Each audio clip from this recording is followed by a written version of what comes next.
Hello friends, ఈరోజు మీకు Mufasa the lion king మూవీని ఎక్స్ప్లెయిన్ చేయబోతున్నాను. ఈ మూవీ IMDb 6.8 రేటింగ్ ఇచ్చింది. ఈ మూవీ ది లయన్ కింగ్ 2019లో రిలీజ్ అయిన సినిమాకి ఎక్స్టెన్షన్ పార్ట్. మూవీ పర్లేదు భయ్యా, ఒకసారి చూడొచ్చు. మూవీ చూడకపోతే వెళ్లి చూసేయండి. ఇక లేట్ చేయకుండా మనం ఈ మూవీ ముఫాసా స్టోరీని వినేద్దామా? ఈ స్టోరీ వచ్చేసి మనకి ది లయన్ కింగ్ ఎండింగ్ నుంచే స్టార్ట్ అవుతుంది. లయన్ కింగ్ ఎండింగ్ లో ఏమైంది?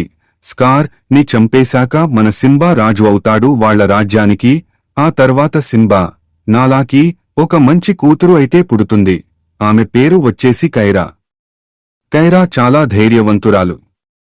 నెక్స్ట్ సీన్ లో మనకి మన యువరాజుని సింబాని చూపిస్తారు. సింబా తన స్నేహితులందరిని పిలిచి ఒక మాట చెప్తాడు, చూడండి నా ప్రియమైన మిత్రులారా, మా నాన్నగారు కోరుకున్నట్టుగానే ఈ రాజ్యం చాలా సంతోషంగా ఉంది. అలాగే మీరు ఎప్పుడూ కలిసి ఉండాలి. మన రాజ్యానికి ఎలాంటి ఆపద వచ్చినా కలిసిగట్టిగా ఉండి పోరాడాలి అని చెప్తూ ఉంటాడు. మీకు నేను త్వరలో ఒక మంచి విషయం చెప్పబోతున్నాను అని చెప్పి అక్కడి నుంచి వెళ్లిపోతాడు. నెక్స్ట్ సీన్లో నాలాని చూపిస్తారు. నాలా అలా అడవిలో తిరుగుతూ ఒక చిన్న గుహ దగ్గరికి వెళ్లి ఆ గుహలో పడుకుని సింబా కోసం ఎదురు చూస్తూ ఉంటుంది. మరొక వైపు పుంబా, టిమోన్ ని చూపిస్తారు. వాళ్ళిద్దరూ ఎప్పటిలాగానే కామెడీ మాటలు మాట్లాడుతూ మన సింబా దగ్గరికి వచ్చి మాట్లాడుతూ ఉంటారు. ఏంటి రాజుగారు పొద్దున్నే అలా అటు ఇటు తిరుగుతున్నారు, ఏంటి సంగతి అని అడిగితే, చూడండి నేను బయటికి వెళ్తున్నాను.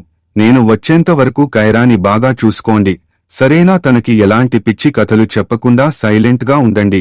కైరాని జాగ్రత్తగా చూసుకోండి. అప్పుడే కైరా పరిగెత్తుకుంటూ వచ్చి నాన్న అంటూ పిలుస్తూ ఉంటుంది. సింబా కూడా తను దగ్గరికి వెళ్లి తనకి ఒక ముద్దు ఇచ్చేసి పక్కన కూర్చోపెట్టుకుంటాడు. కైరా అంటుంది, నాన్న తుఫాన్ వచ్చేలా ఉంది, నాకు చాలా భయంగా ఉంది. మీరు ఎక్కడికి వెళ్తున్నారో నన్ను కూడా తీసుకెళ్ళండి అని అడుగుతా ఉంటుంది. చూడు కైరా, నువ్వేం బాధపడకు, మన పుంబా, టిమోన్ వీళ్ళిద్దరూ ఉన్నారు కదా, వాళ్ళు నిన్ను కంటి క్రిపలా కాపాడుకుంటారు. సరేనా? వాళ్లకు ఎలాంటి కష్టం వచ్చినా నీకు కష్టం రానివ్వరు. అంత బాగా చూసుకుంటారు. నేను వెళ్లి త్వరగా వచ్చేస్తా. మళ్లీ వచ్చినప్పుడు నీకు ఒక సర్ప్రైజ్ కూడా తీసుకుని రాబోతున్నాను. అందుకే నేను వెళ్లి వస్తా అని చెప్పేసి అక్కడి నుంచి వెళ్లిపోతాడు. సింబా అక్కడి నుంచి వెళ్లిపోయిన వెంటనే మన పుంబా కైరా తో కథలు చెప్తూ ఉంటాడు. సింబాతో మాత్రము కథలు చెప్పనని అంటాడు. కాని మనోడు వింటాడా? కథలు చెప్తానే ఉంటాడు. కథ ఇక్కడి నుంచి స్టార్ట్ చేయాలని కథను స్టార్ట్ చేస్తూ, కైరా నేను టిమోన్ కలిసి స్కార్ ని చంపేశాం. మేమిద్దరమే స్కార్ ని చంపేశాం. మీ నాన్నగారు చంపలేదని జోక్ చేస్తూ ఉంటారు. అంటే వాళ్ళకి వాళ్లే గొప్పలు చెప్పుకుంటూ ఉంటారు. కైరాకి కథలు చెప్తూ ఉన్నప్పుడు ఉరుములు ఉరుమడంతో కైరా అలాగే టిమోన్ భయపడిపోయి ఒక చిన్న గుహలో దాక్కుంటారు. మన పుంబా కూడా ఆ గుహలోకి వెళ్దామనుకుంటాడు. కాని మనోడేమో అందులో పట్టడు, బయటే నిల్చుని మాట్లాడుతూ ఉంటాడు. సరిగ్గా అప్పుడే వాళ్ల దగ్గరికి రఫీకి అంటే ఒక కోతిని చూపిస్తారు. రఫీకిని చూసి కైరా చాలా సంతోషించి పరిగెత్తుకుంటూ అతని దగ్గరికి వెళ్లి, అమ్మ నాన్న నన్ను వదిలేసి ఎక్కడికో వెళ్లిపోయారు, నాకు చాలా భయంగా ఉంది తాత అని చెప్తూ ఉంటుంది. చూడు కైరా, నువ్వు అసలేం భయపడకూడదు. అమ్మ నాన్న చిన్న పనిమీద బయటికి వెళ్లారు, వచ్చేటప్పుడు నీకు గిఫ్ట్ తీసుకొస్తారు, సరేనా? అస్సలు భయపడకు, నేను ఉన్నా కదా అని ధైర్యం ఇస్తూ ఉంటాడు. అవునా తాతయ్య, అయినా ఏం గిఫ్ట్ అది? అయినా ఏదో ఒకటిలే, కాని నాకు ఇప్పుడు భయమేస్తుంది. ఈ ఉరుములు మెరుపులు వెళ్లిపోతే అస్సలు భయపడను, చాలా హ్యాపీగా ఉంటాను, ఆడుకుంటాను అని చెప్తూ ఉంటుంది. రఫీకి, సరే నువ్వు భయపడకుండా ఉండడానికి నీ తాతగారి కథని చెప్పమంటావా అని చెప్పి ముఫాసా కథని చెప్తూ ఉంటాడు. కైరా కూడా చాలా ఆతృతతో వింటూ ఉంటుంది. అప్పుడే మనకి ముఫాసా లైఫ్ ని చూపిస్తారు. ఇప్పుడు ముఫాసా వాళ్ల అమ్మ నాన్నలతో కలిసి ఒక కొండ మీద ఉంటాడు. పాపం వాళ్ల రాజ్యంలో వర్షాలు పడవు, చెట్లు ఉండవు, మొత్తం ఎండిపోయి ఉంటుంది. చుక్క కూడా నీరు ఉండదు. అయినా కూడా ఎలాగోలా వాళ్లు బ్రతికేస్తూ ఉంటారు. అక్కడున్న ముఫాసా సూర్యుడు వెలుతురుని చూసి, అమ్మ ఆ వెలుతురు ఎక్కడి నుంచి వస్తుంది అని అడుగుతాడు. చూడు ముఫాసా, వెలుతురు వస్తున్న చోట చాలా పెద్ద రాజ్యం ఉంది. అదే చిట్టచివరి రాజ్యం. ఆ రాజ్యం చాలా అద్భుతంగా ఉంటుంది. చాలా పెద్ద పెద్ద చెట్లు, నీళ్లు ఉంటాయి. అలాగే చాలా జంతువులు ఉంటాయని చెప్తుంది. అవునా అమ్మ, అంత బాగుంటుందా? వాళ్ళ అమ్మ చెబుతూ, అక్కడ నీరు ఎండిపోదు, ఎప్పటికీ ఉంటుంది. అలాగే అక్కడ జంతువులు ఎప్పుడూ కలిసి మెలిసే ఉంటాయని చెప్తారు. ఆ ప్లేస్ గురించి విన్నాక ముఫాసాకి ఆ ప్లేస్కి వెళ్లాలనిపిస్తుంది. వెంటనే వాళ్ళ అమ్మని అడుగుతూ, అమ్మ మనం కూడా అక్కడికి వెళ్దామా అని అడిగితే, సరే మన రాజ్యం ఎలాగో ఎండిపోయింది కదా, ఇప్పుడు మనం అక్కడికే వెళ్లబోతున్నాం అని చెప్పి తీసుకెళ్తూ ఉంటారు. అలాగే ఆ రాజ్యం గురించి ఒక పాటలో చెప్తూ ఎంత అద్భుతంగా ఉంటుందో చూపిస్తారు. అలా వెళ్తూ ఉండగా ముఫాసా మీద ఒక చిన్న చినుకు పడుతుంది. ఆ చినుకుని చూసి ముఫాసా అంటాడు, అమ్మ నా మీదేమో పడిందని చెప్తాడు. అవునా, అది వర్షం నాన్నా, ఇప్పుడు వర్షం రాబోతుంది అని చాలా సంతోషిస్తుంది. అలాగే అక్కడ ఉన్న మిగతా జంతువులు కూడా చాలా సంతోషిస్తాయి. వర్షం రాబోతుంది కాబట్టి, ఎందుకంటే వాళ్ల రాజ్యంలో సంవత్సరం మొత్తం వర్షం ఉండదు. అలా చినుకులుగాని అందరూ ఆశ్చర్యపోతూ గంతులు వేస్తూ ఉంటారు. అప్పుడు ముఫాసా వాళ్ల నాన్నతో మాట్లాడుతూ, నాన్న నాతో రన్నింగ్ రేస్కి వస్తావా, నీకంటే ఫాస్ట్గా నేను ఉరుకుతా అని చెప్పి మాట్లాడుతూ ఉంటాడు. అవును, నీకన్నా ఫాస్ట్గా ఎవరు పరిగెత్తలేరు, నువ్వే చాలా గొప్ప రన్నర్వి అని చెప్తూ ఉంటాడు. దాంతో మన ముఫాసా తెగ ఫీల్ అయిపోతూ ఉంటాడు. అలా వాళ్లు నడుచుకుంటూ ఒక చిన్న నది దగ్గరికి వచ్చి అలా కూర్చుంటారు. మన ముఫాసా కాంగా ఉండకుండా అలా నదిలోకి దిగి ఆడుకుంటూ ఉంటాడు. వాళ్ల రాజ్యంలో వర్షం పడింది కాబట్టి ఆ నదిలోకి నీళ్లు వచ్చేస్తాయి. నీళ్లు రావడం చూసి వాళ్ల నాన్న అంటాడు, ముఫాసా అక్కడే ఉండు, నేను వస్తున్నాను, నువ్వేం భయపడకు ముఫాసా, నేను వస్తున్నాను అని చెప్పి ఆ నదిలోకి దూకేస్తాడు. మన ముఫాసా ఏమో ఆ నదిలో ఉన్న ఒక చిన్న బండ మీద కూర్చొని వాళ్ల నాన్న కోసం వెయిట్ చేస్తూ ఉంటాడు. ఆ నదిలోకి వాటర్ ఎక్కువగా రావడంతో ముఫాసా అందులో కొట్టుకుని పోతూ ఉంటాడు. వాళ్ల నాన్న ఫాస్ట్గా స్విమ్మింగ్ చేసుకుంటూ వచ్చి ముఫాసాని కాపాడడానికి చాలా ట్రై చేస్తూ ఉంటాడు. మనోడేమో గిరగిరా తిరుగుతూ అలా ముందుకు వెళ్తూ ఉంటాడు. వాళ్ల అమ్మ కూడా కాపాడడానికి ట్రై చేసి మళ్లీ బయటికి వచ్చేస్తుంది. అంటే ఒడ్డు మీద నిలబడి ముఫాసా నాన్నగారిని పట్టుకో అని చెప్తూ ఉంటుంది. అప్పుడే వాళ్ల నాన్న స్విమ్మింగ్ చేసుకుంటూ వచ్చి ముఫాసా మెడ పట్టుకుని ఇసురుతాడు. దాంతో ముఫాసా వెళ్లి ఒడ్డు కింద పడిపోతాడు.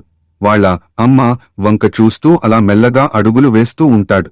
వాళ్ల అమ్మ కూడా మెల్లిమెల్లిగా రా నాన్న అని పిలుస్తూ ఉంటుంది.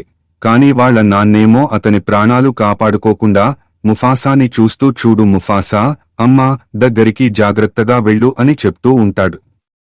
అప్పుడు ఆ నదిలోకి భారీగా నీరు రావడంతో వాళ్ల నాన్న కొట్టుకుని పోతాడు. ముఫాసా వాళ్ల అమ్మ దగ్గరికి వెళ్లకుండా అదే నదిలో కొట్టుకుని పోతూ ఉంటాడు. పాపం వాళ్ల అమ్మని నాన్నని ముఫాసా మిస్ అయిపోతాడు. అక్కడే అలా ముఫాసా స్విమ్మింగ్ చేసుకుంటూ ఒక చెక్కను పట్టుకుంటాడు. ఆ చెక్కను పట్టుకుని అమ్మా నాన్న నాకు చాలా భయమేస్తుంది, ఎక్కడున్నారు అని అరుస్తా ఉంటాడు. కాని ఎవరూ సపోర్ట్ చేయరు. అలా ఆ కట్టెను పట్టుకుని ముందుకు వెళ్తూ ఉంటాడు. అలా ముఫాసా చాలా దూరం ట్రావెల్ చేసి ఒక మంచి ప్రాంతానికి అయితే వెళ్లిపోతాడు. అప్పుడే ముఫాసా దగ్గరికి మరొక సింహం పిల్ల వచ్చి మాట్లాడుతూ ఉంటుంది. ఏ పిల్లోడా, ఎవరు నువ్వు, ఆ నదిలోకి ఎలా వచ్చావు? సరేలే, నా పేరు టాకా, నేను ఇక్కడ ఉంటున్న రాజ్యానికి చిన్న యువరాజుని అని చెప్తాడు. అవునా, నా పేరు ముఫాసా, నేను దారి తప్పిపోయి ఇక్కడికి వచ్చానని చెప్తాడు. అవునా, సరేగాని ఇప్పుడు నువ్వు ఉన్నా నదిలో చాలా ముసళ్ళు ఉన్నాయి, ఇప్పుడు నువ్వు చావబోతున్నావు రోయ్. అవునా, అయితే నన్ను కాపాడు టాకా అని పిలుస్తూ ఉంటాడు. సరే నేను కాపాడుతాను, నువ్వు స్విమ్మింగ్ చేసుకుంటూ ఒడ్డుకి రా అని పిలుస్తూ ఉంటాడు. సరే వస్తున్న టాకాని స్విమ్మింగ్ చేసుకుంటూ ఒడ్డు దగ్గరికి వెళ్తాడు. టాకా ముఫాసాని పట్టుకుని పైకి లాగుదామనుకుంటాడు. సరిగ్గా అప్పుడే ఆ పిల్ల ముసలి వచ్చి ముఫాసా మీద అటాక్ చేద్దామని చూస్తూ ఉంటాయి. సరిగ్గా అదే టైంకి టాకా వాళ్ల మదర్ వచ్చి ముఫాసాని కాపాడి పైకి లాగుతుంది. అలాగే ఆ ముసలను కూడా భయపెడుతుంది. అప్పుడు టాకా వాళ్ల అమ్మతో మాట్లాడుతూ, అమ్మ ఈయన పేరు ముఫాసా అని మాట్లాడుతూ ఉంటాడు. అవునా, ఎవడో ఒకడు వాడితో ఫ్రెండ్షిప్ చేయకు, నాతో పాటు రాజ్యానికి వచ్చేయ, అయినా వాడు ఒక అనామకుడు, వాడిని రాజ్యానికి తీసుకురాకూడదు అని చెప్తుంది. అది వినగానే ముఫాసా అంటాడు, లేదమ్మా, నేను అనామకుడిని కాదు, నాకు కూడా ఒక రాజ్యం ఉంది, కాని నేను దారి తప్పిపోయి ఇలా వచ్చాను, మా అమ్మ నాన్న నన్ను కాపాడడానికి ఎంతో ట్రై చేశారు. కాని కాపాడలేకపోయారు, అందుకే నేను కొట్టుకుపోయి ఇక్కడికి వచ్చానని చెప్తాడు. అది వినగానే టాకా వాళ్ల మదర్ సాడ్గా ఫీల్ అవుతూ, చూడు ముఫాసా, ఏదో ఒక రోజు మీ అమ్మ నాన్న వాళ్ళు నిన్ను వెతుక్కుంటూ వస్తారు, సరేనా, నువ్వేం బాధపడకు, హ్యాపీగా ఉండు అని చెప్తుంది. సరే అమ్మ, కాని అప్పటివరకు నేను ఎక్కడ ఉండాలి, ఎక్కడ నిద్రపోవాలని అడుగుతాడు.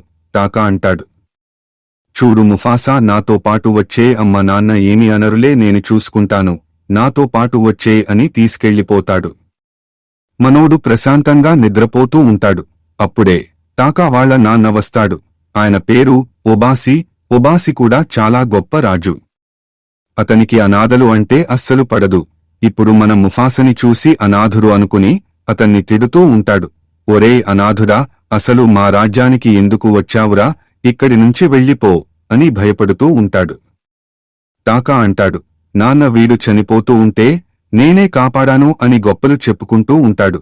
కాని రాజు ఏమో టాకా చెప్పేది అస్సలు వినిపించుకోడు. ఒరే టాకా, ఇలాంటి జాతి సింహాలు మనందరినీ పీక్కుని తినేస్తాయిరా, అలాగే మన రాజ్యానికి కూడా వీడి వల్ల రిస్క్ ఉంటుంది. అందుకే వీడు మనకొద్దు, వీడిని తరిమేయండి, అటు విసిరి కొట్టండి అని చెప్తూ ఉంటాడు. అది వినగానే రాణి అంటుంది, చూడండి ముఫాసా చాలా చిన్న పిల్లోడు, వీడు అందరినీ పీక తినేలా కనిపిస్తున్నాడా, ఏంటి వాడిని వదిలేయండి అని అడుగుతుంది. కాని రాజుగారేమో, ఒరేయ్ నీ పేరు ముఫాసానా, అసలు ముఫాసా అంటే అర్థం ఏంటో తెలుసారా, ముఫాసా అంటే రాజు, ఈ రాజ్యానికి నేనే రాజుని, ఇక నుంచి పారిపోరా, మా రాజ్యానికి ఎందుకు వచ్చావు, ఇక్కడే ఉంటే నేను తినేస్తా, ఇక్కడి నుంచి పారిపో, పరిగెత్తు అని చెప్తూ ఉంటాడు. అవునా రాజుగారు, నేను పారిపోవాలా, నేను పారిపోతే నన్ను ఎవరూ పట్టుకోలేరు, ఎందుకంటే నేను అందరికంటే వేగంగా పరిగెత్తుతాను, ఈ దేశంలో నాకంటే ఫాస్ట్గా ఎవరూ పరిగెత్తలేరు అని చెప్తూ ఉంటాడు. అవునా, అంత ఫాస్ట్గా పరిగెడతావా, సరే అయితే నా కొడుకుతో పోటీపడి అప్పుడు గెలువు, అప్పుడు చూద్దామని చెప్తాడు. ఇద్దరు కలిసి పోటీకి సిద్ధమవుతారు. అదే మన టాకా అలాగే ముఫాసా ఇద్దరు పోటీకి రెడీగా ఉంటారు. వెళ్లే ముందు మరొకసారి గుర్తు చేస్తాడు, వీడు గనుక ఓడిపోయి వస్తే వీడిని నేను తినేస్తా, ఒకవేళ గెలిస్తే వీణ్ణి వదిలేస్తా, మీరేమైనా చేసుకోండి అని చెప్తాడు. దాంతో యువరాణి చాలా సంతోషించి పోటీకి రెడీ చేస్తుంది. ఇద్దరు కలిసి పోటీ పడుతూ ఉంటారు. మన ముఫాసా అనే ఫస్ట్ ఉంటాడు, వెనకాల టాకా ఉంటాడు. అప్పుడు టాకా అనుకుంటాడు, పాపం వీడు గెలవకపోతే వీడిని చంపేస్తారు, అదే గెలిస్తే నాతో పాటే మంచిగా ఆడుకోవచ్చు, నా రాజ్యంలోనే ఉంటూ నాతో పాటే ఉండొచ్చు అనుకుంటాడు. అందుకే ముఫాసా వినయ్యే విధంగా చేసుకుంటాడు. అంటే మనోడు స్లోగా పరిగెడుతూ ఉంటాడు. దాంతో ముఫాసా గెలిచేస్తాడు. ముఫాసా గెలిచినందుకు రాణిగారు చాలా హ్యాపీగా ఉంటారు. కాని రాజుగారికి అయితే చాలా కోపం వస్తుంది. ఒరే టాకా, ఇలా చేశావు ఏంట్రా, గెలిచి రమ్మంటే ఓడిపోయి వస్తావా అని తిడుతూ ఉంటాడు. అలాగే ముఫాసాని ఆడవాళ్లకి ఇచ్చేసి మీ ఆడవాళ్లే పెంచుకోండి, తిట్టేసి వెళ్లిపోతాడు. టాకా వాళ్ల అమ్మ అదే రాణిగారు మన ముఫాసాని అడాప్ట్ చేసుకుంటుంది. అంటే ఇప్పుడు ఆవిడకి ఇద్దరు కొడుకులు, ఒకడు టాకా, మరొకడు ముఫాసా, ఇద్దరైతే బెస్ట్ ఫ్రెండ్స్ అయిపోతారు. మన టాకా అయితే చాలా ఎమోషనల్ అయిపోతాడు, ఎందుకంటే చాలా డేస్ తర్వాత ఆడుకోవడానికి ఒక మంచి బ్రదర్ దొరికాడని. టాకా ముఫాసాని గెలిపించినందుకు రాణిగారు చాలా గర్వపడతారు. దాంతో మనోడు చాలా హ్యాపీగా ఫీల్ అవుతాడు. నెక్స్ట్ డే నుండి టాకా అలాగే ముఫాసా కలిసి ఎంజాయ్ చేస్తూ ఆడుకుంటూ ఉంటారు. అలా ఆడుకుంటూ ఇద్దరు పెద్దవాళ్ళు అయిపోతారు. అలా ఒకరోజు వాళ్ళిద్దరూ ఆడుకుంటూ రాజుగారి దగ్గరికి వస్తారు. రాజుగారు టాకా ముఫాసా కలిసి ఉండడం చూసి టాకాని తిడుతూ ఉంటాడు. ఒరేయ్ టాకా, నా కొడకా, ఏంట్రా ఇదంతా, ఆ ముఫాసగాడు ఎప్పుడు నీకు సోదరుడు కాడు, వాడితో ఆడకు, నాతోనే ఉండు అని చెప్తూ ఉంటాడు. అలాగే మీ అమ్మ ఉంది చూడు, ముందు దాన్ని తిట్టాలి, దారిన పోయే వాళ్ళందరినీ తీసుకొచ్చి కొడుకుగా పెంచుకుంటుంది, సరే ఏదో ఒకటిలే, ఎలాగో పెరిగి పెద్దయ్యాడు కదా, ఒరేయ్ ముఫాసా వెళ్ళి అడవిలో బతుకుపోరా అంటాడు.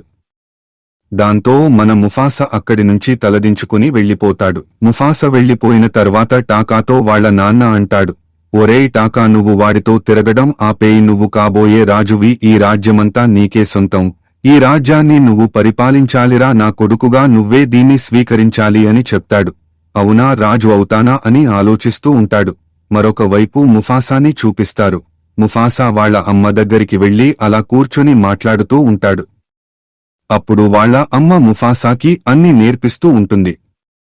టాకా వాళ్ళ అమ్మేమో ముఫాసాకి ఎలా వేటాడాలో అవన్నీ నేర్పిస్తూ ఉంటుంది. యాక్చువల్గా మన ముఫాసాకి ఒక స్పెషల్ సెన్స్ ఉంటుంది. మనోడికి వాసన పసికట్టే శక్తి ఉంటుంది. అలాంటి శక్తి ఏ సింహానికి కూడా రాదు. అప్పుడు ముఫాసా అక్కడ ఉన్న చల్లని గాలిని పీల్చుకుని వాళ్ళ అమ్మా నాన్నల్ని గుర్తుకు చేసుకుంటూ ఉంటాడు. అలాగే అడాప్ట్ చేసుకున్న వాళ్ళ అమ్మతో చెప్తూ బాధపడుతూ ఉంటాడు. వాళ్ళ అమ్మ అంటుంది, చూడు ముఫాసా, నువ్వేం బాధపడకు, నేను ఉన్నంతకాలం మీ అమ్మ నాన్నల్ని వెతుకుతూ ఉంటాను. అలాగే ఖచ్చితంగా ఏదో ఒక రోజు మీ అమ్మ నాన్న దొరుకుతారు. అస్సలు బాధపడకని చెప్తుంది. ముఫాసా అంటాడు, లేదమ్మా, అస్సలు వెతకద్దు. వెతికినా వేస్ట్ లేని ఇప్పుడు ఎలాగో రాజుగారు మీలో కలుపుకోలేదు. నాది చెడు రక్కుతం కదా, నాది తక్కువ జాతి, అందుకే రాజుగారు ఇంకా అనదగానే చూస్తున్నారు. ఆయన నన్ను కొడుకుగా అస్సలు స్వీకరించలేరు అని చెప్తాడు. లేదు ముఫాసా, నువ్వు అలా అనుకోకూడదు. నువ్వు ఒక స్పెషల్. నువ్వు అందరి సింహాల్లాగా కాదు. చాలా మంచివాడివి, చాలా ధైర్యవంతుడవని మనోడి గురించి గొప్పలు చెప్తూ ఉంటుంది. సరే ముఫాసా, నువ్వేం బాధపడకు అని చెప్పి అలా వేటాడడానికి తీసుకెళ్లిపోతుంది. ఇదంతా కూడా టాకా అక్కడే ఉండి వింటూ ఉంటాడు. ఇటువైపు ముఫాసా వాళ్ళ అమ్మ వేటాడుతూ ఉన్నప్పుడు ముఫాసాకి ఏదో స్మెల్ వస్తుంది. ఆ స్మెల్ రాగానే మనోడు భయపడిపోతూ ఉంటాడు. వాళ్ళ అమ్మ అక్కడే నక్కి కూర్చుంటుంది. సడన్ గా వాళ్ల దగ్గరికి తెల్ల సింహాలు పరిగెత్తుకుంటూ వచ్చి దాడి చేస్తూ ఉంటాయి. అప్పుడు వాళ్ళ అమ్మ అడ్డుకుని, ముఫాసా పారిపో, ముఫాసా పారిపో అని చెప్తూ ఉంటుంది. ముఫాసా పారిపోకుండా వాళ్ళ అమ్మని కాపాడుతూ ఆ తెల్ల సింహాలని కొడుతూ ఉంటాడు. యాక్చువల్గా అక్కడికి 2 తెల్ల సింహాలు మాత్రమే వస్తాయి. అక్కడే కొద్ది దూరంలో టాకా ఉంటాడు. కాని ఆ తెల్ల సింహాన్ని చూసి భయపడి పరిగెత్తుకుంటూ వెళ్ళిపోతాడు. ఇటువైపు ముఫాసా ఒక తెల్ల సింహాన్ని కొరికి చంపేస్తాడు. దాంతో అక్కడున్న మరొక సింహం అక్కడి నుంచి పారిపోతుంది. ముఫాసా ఒంటరిగా ఫైట్ చేయడం చూసి వాళ్ళ అమ్మ చాలా మెచ్చుకుంటుంది. ఇక ముఫాసా వాళ్ళ అమ్మ ఇద్దరు కలిసి రాజుగారి దగ్గరికి వెళ్తారు. తను అంటుంది, ముఫాసా నన్ను కాపాడాడు, తెల్ల సింహాలతో ఫైట్ చేసి నన్ను రక్షించాడు. ఈరోజు నేను ప్రాణాలతో ఉన్నానంటే దానికి కారణం ముఫాసానే. వాడి ప్రాణాలు పనంగా పెట్టి నన్ను కాపాడాడని చెప్తుంది. దాంతో రాజర్ గర్వంగా ఫీల్ అవుతూ ముఫాసాని మెచ్చుకుంటాడు. చూడు ముఫాసా, ఈరోజు నువ్వు లేకపోతే నా భార్య నాకు దక్కేది కాదు. అలాగే నీకు ఎప్పుడూ రుణపడి ఉంటానని చెప్తాడు. అప్పుడు ముఫాసా అంటాడు, చూడండి రాజుగారు, ఆ తెల్ల సింహాల గుంపు ఇటువైపు రాబోతుంది. మనందరం జాగ్రత్తగా ఉండాలి. వాళ్ళు ఎంతమంది ఉన్నారో మనకి తెలియదు. మనం జాగ్రత్తగా ఉండాలని చెప్తాడు. రాజుగారు ఒక సింహాన్ని పంపించి ఆ తెల్ల సింహాలు ఏం మాట్లాడుకుంటున్నాయో విని నాకు చెప్పమని చెప్తాడు. వెంటనే ఆ సింహం తెల్ల సింహాల దగ్గరికి వెళ్లి వాళ్లు మాట్లాడుకునేది వింటూ ఉంటుంది. అప్పుడే ముఫాసా దగ్గర నుంచి తప్పించుకున్న తెల్ల సింహం వాళ్ల రాజు దగ్గరికి వెళ్లి ఇలా చెప్తుంది, రాజుగారు, మీ అబ్బాయి చనిపోయాడు. అక్కడ ఉన్న ఒక కుర్ర సింహం మీ అబ్బాయిని చంపేశాడని చెప్తాడు. అది వినగానే ఆ రాజుకి చాలా కోపం వచ్చేసి అక్కడ ఉన్న తెల్ల సింహాన్ని చంపేస్తాడు. ఒరేయ్, నా కొడుకుని కాపాడకుండా కాళ్లు ఒప్పుకుంటూ వచ్చావా అని చెప్పి అతన్ని చంపేస్తాడు. వెంటనే వాళ్ల రాజ్యం మీద దాడి చేయడానికి వీళ్లందరూ సిద్ధపడిపోతారు. ఇదంతా కూడా అక్కడే ఉన్న రాజుగారి సింహం విని పరిగెత్తుకుంటూ వెళ్లి రాజుతో చెప్తుంది. రాజుగారు, ముఫాసా చెప్పింది నిజమే. ఆ తెల్ల సింహాలన్నీ మన మీద దాడి చేయబోతున్నాయి. మనం ఎలాగైనా కలిసి పోరాడాలి అని చెప్తాడు. అది వినగానే అక్కడున్న రాజు చాలా భయపడిపోతాడు. ఎందుకంటే ఈయనకి ఆ తెల్ల సింహాల గురించి బాగా తెలుసు. కథలుగా వింటాడు వాటి గురించి. వాళ్ళు వస్తున్నారని తెలిసాక చాలా కంగారు పడిపోతూ వాళ్ల అబ్బాయి దగ్గరికి వెళ్లి ఇలా చెప్తాడు, ఒరేయ్ టాకా, మన వంశానికి నువ్వే వారసుడివి రా. ఎలాగైనా నువ్వు ఇక్కడి నుంచి తప్పించుకోవాలి. నువ్వు తప్పించుకుని మంచి లైఫ్ ని స్టార్ట్ చేయి. అలాగే మన వంశాన్ని అభివృద్ధి చేయి. ఒక గొప్ప రాజుగా ఎదుగు. అలాగే నీతో పాటు ముఫాసా తోడు ఉంటాడు. ముఫాసా, నువ్వు కూడా టాకాతో కలిసి ఇక్కడి నుంచి వెళ్ళిపో. మీరిద్దరూ కలిసి హాయిగా ఉండండి అని చెప్పి వాళ్ళిద్దరిని పంపించేస్తాడు. అది వినగానే ముఫాసాకి ఏం చెప్పాలో అర్థం కాదు. ఎందుకంటే కలిసి ఫైట్ చేయాల్సిన పోయి ఇలా పంపించేస్తున్నారు ఏంటని ఆలోచిస్తూ ఉంటాడు. నెక్స్ట్ డే మార్నింగ్ లేవగానే వాళ్ల అమ్మతో కలిసి మాట్లాడుతూ ఉంటాడు. అప్పుడు వాళ్ల అమ్మ అంటుంది, ఒరేయ్ నాన్న, నువ్వు టాకా కలిసి హ్యాపీగా వెళ్లి బ్రతకండి.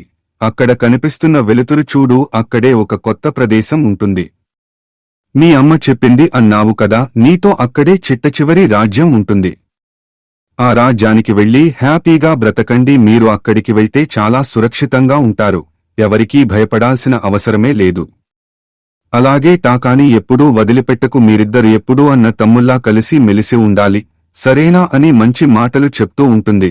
కాని మన ముఫాసా అవన్నీ పట్టించుకోకుండా, చూడమ్మా, నిన్ను వదిలిపెట్టి నాకు ఉండబుద్ధి కావట్లేదు, నేను ఎక్కడికి వెళ్లను, ఇక్కడే ఉంటానని చెప్తూ ఉంటాడు. అప్పుడే అక్కడికి టాకా వచ్చి, అమ్మా, నేను తప్పు చేశాను, నిన్ను కాపాడాల్సి ఉండాల్సింది. లేదు టాకా, నువ్వు అలా ఎప్పుడూ అనుకోవద్దు. ఏదో ఒక రోజు నీకు కూడా అవకాశం వస్తుంది. నీ ధైర్యాన్ని నిరూపించుకో, సరేనా అని చెప్పేసి వాళ్ళిద్దరినీ పంపించేస్తుంది. వాళ్ళిద్దరూ బాధపడుతూ వాళ్ల రాజ్యాన్ని వదిలేసి అలా ముందుకు వెళ్తూ ఉంటారు. ముఫాసా వాళ్ళు అక్కడి నుంచి వెళ్లిపోగానే వాళ్ల దగ్గరికి ఆ తెల్లా సింహాలు వచ్చి వాళ్లపై అటాక్ చేసి వాళ్లని చంపేస్తాయి. వాళ్ళు చనిపోతున్న సౌండ్ విన్న టాకా వెంటనే అక్కడే ఆగిపోయి వెనక్కి తిరిగి చూస్తాడు. అప్పుడు ముఫాసా అంటాడు, చూడు టాకా, వెనక్కి తిరిగి చూడకు, ఇక్కడి నుంచి వెళ్లిపోదాం, పదా, ఆ తెల్ల సింహాలు వెనకాలే వస్తున్నాయి, పదా అని చెప్పి తీసుకెళ్తాడు. కాని టాకా చాలా భయపడిపోతూ బాధపడుతూ ఉంటాడు. వీళ్లు అలా పరిగెడుతూ ఉన్నప్పుడు వెనకాలే తెల్ల సింహాల గుంపు పడుతుంది. అలా ముందుకు వెళ్తూ ఉంటారు. ఆ తెల్ల సింహాలు కూడా వెంట పడుతూనే ఉంటాయి. అలా వెళ్తూ వెళ్తూ ఒక జలపాతం దగ్గర ఆగుతారు. అక్కడ ఉన్న ఆ వైట్ సింహాల లీడర్ అంటాడు, ఒరే, ఆ రాజుగారి రక్తం ఇంకా బ్రతికే ఉందా? అంటే వాడి కొడుకు బతికే ఉన్నాడు, వాడిని చంపాలి అని చెప్పి ఆ తెల్ల సింహాలతో చెప్తూ ఉంటాడు. దాంతో ఆ తెల్ల సింహాలన్నీ వీళ్ళు ఇద్దరిపై అటాక్ చేస్తూ ఉంటాయి. యాక్చువల్గా మన ముఫాసా ఏమనుకుంటాడంటే, మనకి వేరే దారి లేదు అనుకుంటా, వీళ్లతో పోరాడదాం అనుకుంటాడు. కానీ టాకా ఏమో అస్సలు ఒప్పుకోడు. వీళ్లతో పోరాడితే మనమే చచ్చిపోతాం అని చెప్పి అక్కడ ఉన్న జలపాతం పైనుంచి ముఫాసాని పట్టుకుని దూకేస్తాడు. ముఫాసా టాకా ఇద్దరు ఆ జలపాతం లోపలికి పడిపోతారు. యాక్చువల్గా వాళ్ళిద్దరూ ఏమనుకుంటారంటే, ఆ జలపాతం పైనుంచి వైట్ సింహాలు దూకేవేమో అనుకుంటారు. కాని ఒక తెల్ల సింహం దూకేస్తుంది. ఆ సింహాన్ని చూసి వీళ్ళిద్దరూ చాలా భయపడిపోయి అక్కడి నుంచి పరిగెత్తుకుంటూ ఒక అడవిలోకి వెళ్లిపోతారు. అలా అడవిలో నడుచుకుంటూ వెళ్తూ ఇద్దరు మాట్లాడుకుంటూ ఉంటారు. ముఫాసా, నిన్ను కాపాడింది నేనే, నిన్ను చాలాసార్లు నేనే కాపాడాను అని చెప్తూ ఉంటాడు. నాకు తెలుసులే కాకా, నువ్వు మళ్లీ మళ్లీ గుర్తుకు చేయకు, సరేనా, నువ్వేంటో నాకు తెలుసు అని చెప్తూ అలా ముందుకు వెళ్తూ ఉంటాడు. అలా వెళ్తూ ఉన్నప్పుడు ముఫాసాకి ఒక డిఫరెంట్ స్మెల్ అయితే వస్తుంది. ఆ స్మెల్ని చూస్తూ ఉంటాడు. అప్పుడే ఒక అందమైన ఆడసింహం వాళ్ళిద్దరితో మాట్లాడుతూ ఉంటుంది. ముఫాసా అంటాడు, ఎవరు నువ్వు, వెంటనే బయటికి రా, అలా చెట్ల పొదల్లో ఉండి మాట్లాడితే నాకేం అర్థమవుతుంది, బయటికి వచ్చి మాట్లాడమని అడుగుతాడు. అప్పుడు తను పొదల్లో నుంచి బయటికి వచ్చి ముఫాసాతో మాట్లాడుతూ, నా పేరు సారాబీ, నేను కూడా తప్పించుకుని ఇక్కడికి వచ్చాను. మా రాజ్యంపై కూడా ఆ తెల్ల సింహాలు దాడి చేశాయి. నేను కూడా కొన్ని సింహాలతో కలిసి ఇలా వచ్చేశాను, కాని అవి ఇప్పుడు కనిపించట్లేదు, నేను వాటి కోసం వెతుకుతున్నాను అని చెప్తుంది. అవునా, ఆ తెల్ల సింహాలు మీపై కూడా దాడి చేశాయా? టాకా సారాబిని చూసి లవ్లో పడిపోతాడు. టాకాకి సారాభి చాలా నచ్చేస్తుంది. తన దగ్గరికి వెళ్లి పులియోరా కలుపుతూ, సారాబి మాతో పాటు వచ్చేసే, మేము జాగ్రత్తగా చూసుకుంటామని చెప్తాడు. కాని తనేమో వినిపించుకోకుండా అలా ముందుకు వెళ్తూ ఉంటుంది. అప్పుడే సారాబి దగ్గరికి జాజు వస్తుంది. అదే మనం లైన్లో చూసాం కదా, ముఫాసాకి ఇన్ఫార్మర్గా ఉంటాడు. వాడైతే వచ్చేస్తాడు. సారాబి అంటుంది, మీరిద్దరు విని తినకండి, వీడు నా బెస్ట్ ఫ్రెండ్, వీడు నా ఇన్ఫార్మర్ అని చెప్తుంది. సర్లే తినమని చెప్పి ముగ్గురు కలిసి అలా ముందుకు వెళ్తూ ఉంటారు. ఇప్పుడు సారాబి కూడా వాళ్లతో పాటు అలా నడుచుకుంటూ ముందుకు వెళ్తూ ఉంటుంది. మరొక వైపు అదే అడవిలో రఫీకీని చూపిస్తారు. అదే కోతిని, అతని జాతి జంతువులతో కలిసి అలా చెట్ల మీద ఉంటాడు. అప్పుడు వాళ్ళు అంటారు, రఫీకి, నువ్వు ఇక్కడ ఉంటే మాకు అన్ని ప్రాబ్లమ్స్ వస్తున్నాయి. నీ తమ్ముడు కొన్ని నెలల క్రితం వెళ్లిపోయాడు, వాడిలాగే నువ్వు కూడా వెళ్లిపో అని తిడుతూ ఉంటాడు. రఫీకి ఏమీ చేయడు, నిజానికి అందరికీ వైద్యం చేస్తూ ఉంటాడు. అయినా కూడా రఫీకి చేసిన మంచి పనులు గుర్తురావు. అతన్ని గెంటేస్తారు. నిజానికి రఫీకి చాలా మంచివాడు. అతనికి కొన్ని విచిత్రమైన మంత్రాలు ఉంటాయి. ఆ మంత్రాలుతోనే అతను వైద్యం చేస్తూ ఉంటాడు. అలాగే దారులు కనిపెడుతూ ఉంటాడు. కోతి అంటాడు, మీరు ఎక్కడికి వెళ్తున్నారో నాకు తెలుసు, మీరు మిలేకి వెళ్తున్నారు కదా, నేను కూడా అక్కడికే వెళ్తున్నాను. మీరు నాతో పాటు వస్తే నేను దారి చూపిస్తా అని చెప్తాడు. అతను చెప్పింది విన్నాక ముఫాసా కూడా సైలెంట్గా ఉండి అతనితో పాటే ముందుకు వెళ్తూ ఉంటాడు. ముఫాసా అతన్ని బాగా నమ్ముతాడు. ఎందుకంటే మిలే ప్లేస్ గురించి చెప్పిండు కదా. యాక్చువల్గా మిలే ప్లేస్ ఎవరికీ తెలియదు. అలాంటి ప్లేస్ గురించి అతను చెప్పాడంటే ఆ ప్రదేశం గురించి అతనికి తెలిసే ఉంటుంది అని చెప్పి అతనితో కలిసి ముందుకు వెళ్తూ ఉంటారు. Next day morning taka Mufasa దగ్గరికి వచ్చి ఒక హెల్ప్ అడుగుతాడు. చూడు ముఫాసా, నేను సారాబీ ని చాలా లవ్ చేస్తున్నాను. నాకు హెల్ప్ చేస్తావా అని అడుగుతాడు. ముఫాసా కూడా హెల్ప్ చేయడానికి ఒప్పుకుంటాడు. ఎందుకంటే బెస్ట్ ఫ్రెండ్ కదా, అందుకే హెల్ప్ చేస్తా అని చెప్పి ఒక పూల గురించి చెప్తాడు. చూడు టాకా, నేను తనని వాసన చూశాను. తనకి కాంచిన పూల అంటే చాలా ఇష్టం. నువ్వు తన దగ్గరికి వెళ్లి కాంచిన పూల గురించి మాట్లాడి తనతో ఫ్రెండ్షిప్ చేశారనా, తను ఖచ్చితంగా పడిపోతుందని చెప్తాడు. ముఫాస చెప్పింది విన్నాక టాకా తన దగ్గరికి వెళ్లి కాంచిన పూల గురించి మాట్లాడుతూ ఉంటాడు. తను కూడా కొంచెం ఇంప్రెస్ అయ్యి, నీకు ఆ పూల గురించి ఎలా తెలుసు అని అడిగితే, నేను నీ వాసనని చూశాను, అలా పసికట్టాను అని చెప్తాడు. అవునా, అయితే నువ్వు చాలా గ్రేట్ అని తనైతే పొగుడుతుంది. దాంతో మనోడు తెగ ఫీల్ అయిపోతూ ఉంటాడు. అప్పుడే వాళ్లకి తెల్ల సింహాలు కనిపిస్తాయి. తెల్ల సింహాలని చూసి వాళ్లు ముగ్గురు చాలా భయపడిపోతారు. వెంటనే ఎక్కడ వాళ్లు అక్కడ దాక్కుంటూ ఉంటారు. అప్పుడే ఏనుగుల గుంపు అటువైపు రావడం చూస్తారు. మన ముఫాసా వాళ్ల దగ్గరికి వెళ్లి హెల్ప్ చేయమని అడుగుతూ ఉంటాడు. కాని ఆ ఏనుగులేమో ముఫాసా వాళ్లకి హెల్ప్ చేయకుండా ముందుకు వెళ్తూ ఉంటాయి. అప్పుడు సారాబీ ఒక చెట్టు ఎక్కి ఆ చెట్టుపైన ఉన్న తేనె పట్టుని గట్టిగా కొడుతుంది. దాంతో ఆ తేనెటిగలు వెళ్లి ఏనుగులని కొడుతూ ఉంటాయి. అలా ఏనుగులని కూడా ముందుకు వెళ్తూ ఉంటాయి, అంటే పరిగెడుతూ ఉంటాయి. దాంతో ఆ తెల్ల సింహాలు వాళ్ల వైపు రాకుండా అడ్డుకుంటాయి. వాళ్లు అక్కడే ఉన్న ఒక చిన్న హోల్లో పడుకుంటారు. కాని సారాబీ మాత్రం అదే చెట్టుపైన వేలాడుతూ ఉంటుంది. అప్పుడు తను అనుకోకుండా కింద పడిపోతుంది. అది చూసి ముఫాస సారాబిని కాపాడి ఒక చిన్న హోల్లో పెడతాడు.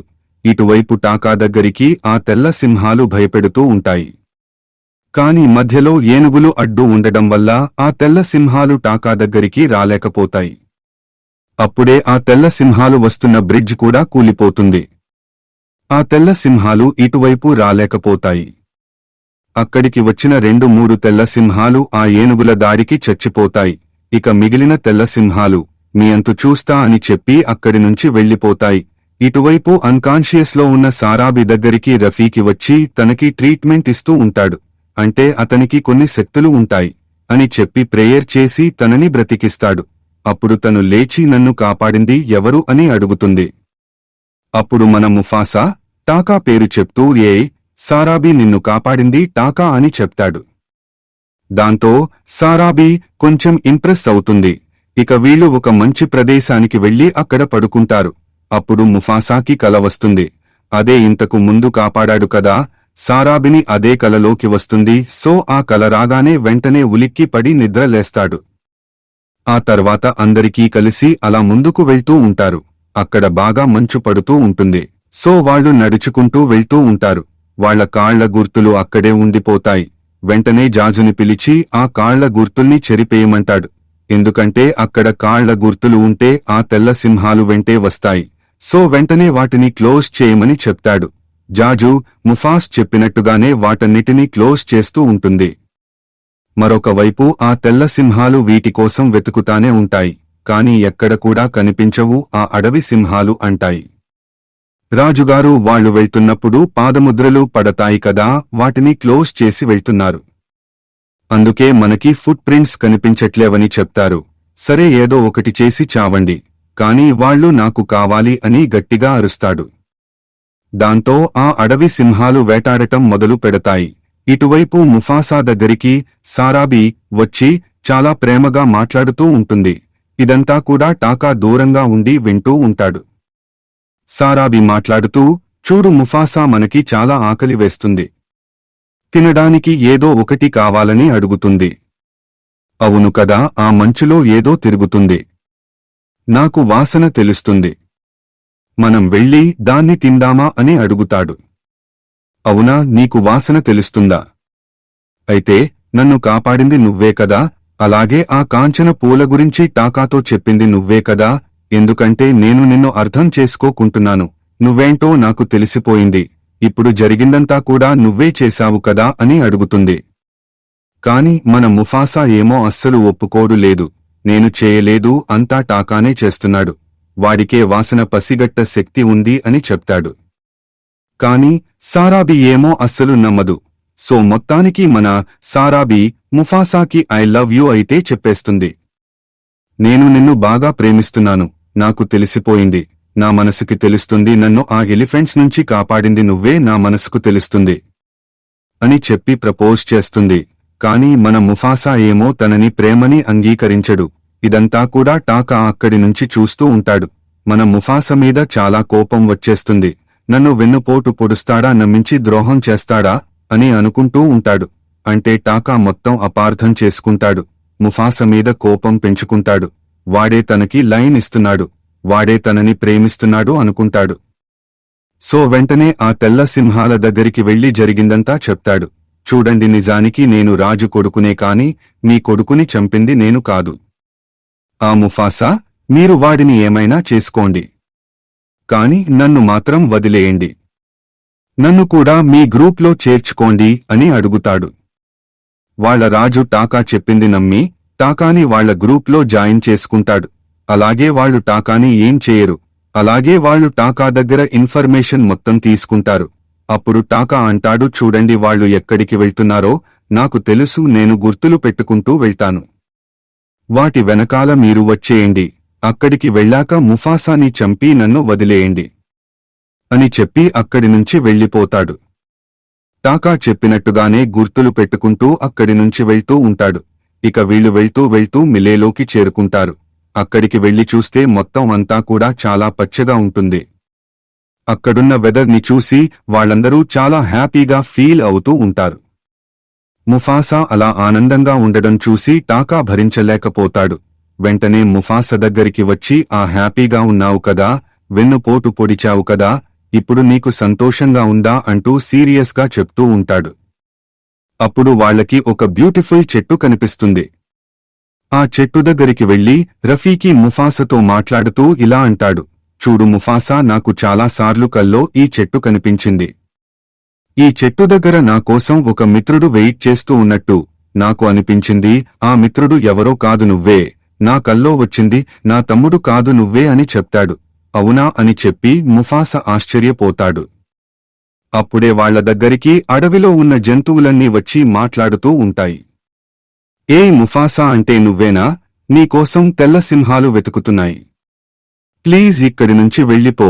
ఇక్కడే ఉంటే ఆ తెల్ల సింహాలు మా అందరినీ తినేస్తాయి. నువ్వు ఇక్కడి నుంచి వెళ్ళిపో అని చెప్పి బ్రతిమిలాడుతూ ఉంటారు. కాని మన ముఫాసా ఏమో వెళ్లకుండా వాళ్లకి ధైర్యం ఇస్తూ ఉంటాడు. సరిగ్గా అప్పుడే ఆ తెల్ల సింహాలు ఎంట్రీ ఇచ్చి ముఫాసాకి వార్నింగ్ ఇస్తూ ఉంటాయి. చూడు ముఫాసా, నువ్వు దొరికిపోయావు. నేను పసికెట్టి వచ్చేశాను. ఇక నిన్ను చంపడం ఖాయం. ఈ రోజు నువ్వు నా నుంచి తప్పించుకోలేవు అని చెప్పి వార్నింగ్ ఇస్తూ ఉంటాడు. ఆ తెల్ల సింహాలను చూసి మన ముఫాసాకి ఏమీ అర్థం కాదు. అసలు వీళ్లు ఎలా వచ్చారు అని ఆలోచిస్తూ ఉంటాడు. ఇక అక్కడున్న ముఫాసా, రఫీకి అలాగే సరాబీ అందరూ కలిసి అక్కడున్న జంతువులతో మాట్లాడుతూ హెల్ప్ చేయమని అడుగుతూ ఉంటారు. ఎందుకంటే 10 తెల్ల సింహాలు ఉంటాయి, కాని ఆ అడవిలో చాలా జంతువులు ఉంటాయి. వాటన్నిటినీ హెల్ప్ అడిగితే వాళ్లు ఈజీగా యుద్ధం గెలవచ్చు. అందుకే ప్రతి జంతువు దగ్గరికి వెళ్లి హెల్ప్ అడుగుతూ ఉంటారు. ఇక మన ముఫాసా వైట్ లైన్ దగ్గరికి వెళ్లి పోరాడడానికి సిద్ధంగా ఉంటాడు. అప్పుడే అక్కడికి టాకా వస్తాడు. ఆ వైట్ లైన్ అంటాడు, ఏయ్ ముఫాసా, నువ్వు తమ్ముడిగా అనుకుంటున్న టాకానే నిన్ను మోసం చేశాడు. వాడే మీ గురించి మొత్తం ఇన్ఫర్మేషన్ ఇచ్చాడు. నిన్ను చంపేయమని కూడా చెప్పాడని అంతా చెప్తాడు. అది వినగానే ముఫాసా ఒక్కసారిగా షాక్ అయిపోతాడు. ఏ టాకా, ఆ వైట్ లైన్ చెప్పేది మొత్తం అబద్ధం అని చెప్పు. ఎందుకు ఇలా చేశావు అని అడుగుతూ ఉంటాడు. అప్పుడు టాకా చాలా సీరియస్గా మాట్లాడుతూ, ఏ ముఫాసా, ఒకప్పుడు మా అమ్మ నమ్మింది, మా నాన్నని నమ్మారు, నేను నమ్మాను. మా అందరిని నమ్మించి మోసం చేశావు కదా, ఇప్పుడు సారాబిని కూడా నువ్వే తీసుకెళ్లిపోతున్నావ్, నమ్మించి మోసం చేశావు. వెన్నుపోటు పొడిచావని బాధపడుతూ చెప్తూ ఉంటాడు. అది వినగానే ముఫాసా షాక్ అవుతూ టాకాకి అంతా చెప్దామనుకుంటాడు. కాని టాకా ఏమో అసలు వినిపించుకోడు. ఇక ఆ తెల్ల సింహం ముఫాసాని చంపుదామనుకుంటుంది. ఎందుకంటే వాళ్ల అబ్బాయిని చంపేస్తాడు కదా. ఇటువైపు సారాబి అడవిలో ఉన్న ఆడసింహాల దగ్గరికి వెళ్లి హెల్ప్ అడుగుతుంది. ప్లీజ్ ముఫాసాకి హెల్ప్ చేయండి, వాడికి హెల్ప్ చేస్తేనే మనందరం ప్రాణాలతో ఉంటాం, లేదంటే అడవిలో ఉన్న జంతువులన్నిటినీ చంపుకుని తింటాయి. దాంతో ఆ సింహాలన్నీ ఆ తెల్ల సింహాలను చంపడానికి బయలుదేరుతాయి. ఇటువైపు ముఫాస కూడా ఆ అడవి జంతువుల్ని పిలుస్తూ ఉంటాడు. అలాగే వాటన్నిటికీ మోటివేషన్ స్పీచ్ ఇస్తూ ఉంటాడు. ఆ తెల్ల సింహాలను ఉంటే అందరినీ తినేస్తాయి. నేను చెప్పేది వినండి. మనం ఫ్యూచర్లో ఇక్కడ చాలా బాగుంటాం. వాడు లేకపోతే మనం సంతోషంగా బ్రతుకుతాం. అలాగే మీకు ఏ కష్టం వచ్చినా నేను చూసుకుంటాను అని చెప్పి ధైర్యం అంతా ఇస్తూ ఉంటాడు. దాంతో అనిమల్స్కి ధైర్యం పెరిగి తెల్ల సింహాలపై అటాక్ చేస్తూ ఉంటాయి. ముఫాసా కూడా ఆ తెల్ల సింహంతో ఫైట్ చేస్తూ ఉంటాడు. అప్పుడు అనుకోకుండా ఒక కొండ మీద నుంచి పడిపోయి ఒక లోయలో పడిపోతాడు. ఆ లోయలో పడిపోగానే ముఫాస చచ్చిపోయాడు అనుకుంటుంది. కాని మన ముఫాస ఏమో చావడు, కింద వాటర్ ఉంటాయి. ముఫాసా ప్రాణాలతో ఉంటాడు. దాంతో కింద కూడా మళ్లీ ఫైటింగ్ చేసుకుంటూ ఉంటారు. ఇదంతా కూడా టాకా గమనిస్తూనే ఉంటాడు. అప్పుడే ఆ తెల్ల సింహం ముఫాసాని గట్టిగా కొడుతుంది. దాంతో ముఫాసా కింద పడిపోతాడు. ఆ పంచికి మనోడు లేవలేకపోతాడు. వెంటనే టాకా కిందకి పరిగెత్తుకుంటూ వస్తాడు. ఎంతైనా చిన్నప్పటినుంచి కలిసి పెరిగాడు కదా, అదంతా గుర్తొస్తూ ఉంటుంది. టాకాకి అప్పుడు తెల్లసింహము ఫాస్ అని చంపబోతూ ఉంటుంది. సరిగ్గా అప్పుడే టాకా వచ్చేసి ఆ తెల్ల సింహాన్ని కొట్టిపడేస్తాడు. ఆ తర్వాత వాళ్ళిద్దరూ కలిసి తెల్ల సింహంతో ఫైట్ చేస్తూ ఉంటాయి. వాడేమో ఎంత కొట్టినా చావడు. కింద వాటర్ ఉంటాయి కదా, ఆ వాటర్లో తెల్ల సింహం అలాగే ముఫాసా ఇద్దరు పడిపోతారు. మన టాకా ఏమో పైనుండి చూస్తూ ఉంటాడు. సో వాటర్లో పడిపోయినా కూడా ఇద్దరు ఫైట్ చేసుకుంటూ ఉంటారు. అప్పుడు ఆ తెల్ల సింహం అన్కాన్షియస్ లోకి వెళ్లిపోయి కింద పడి చనిపోతుంది. సో మన ముఫాసా ఈదుకుంటూ ఎలాగోలా పైకి వచ్చేస్తాడు. పైకి వచ్చి టాకాని హెల్ప్ అడుగుతూ ఉంటాడు. టాకాకి హెల్ప్ చేయాలా వద్దా అర్థం కాదు, కాని ఎంతైనా సోదరుడే కదా, అందుకే హెల్ప్ చేసి పైకి లాగుతాడు.